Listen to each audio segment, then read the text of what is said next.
olsun düşüncelerim sana doğru.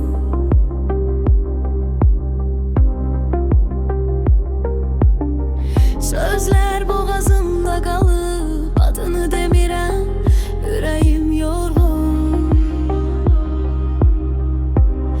Sen bilmedin, ben demedim, bu hissi içimde gizledim.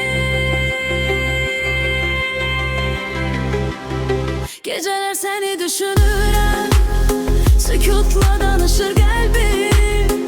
Yanımda yoksan bilirim, ama her yol sana gedir.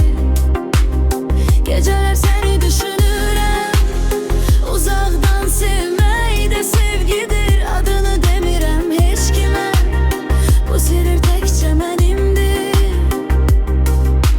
Küçeler boş, zaman yavaş, hatireler yanımda adımlıyor.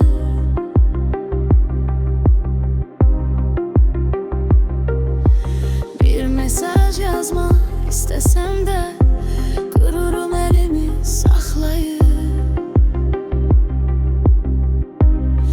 Belki bir gün yollar kesişer, bu geceler sona yeter.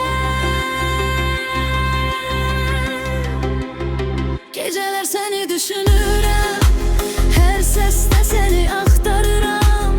Yanımda yoksan bilirim, ama kalbimden çıkmırsan. Geceler seni düşünürüm, uzaktan sevmeyi de sevgidir. Adını demirem hiç kime, bu sır tekçe benimdir.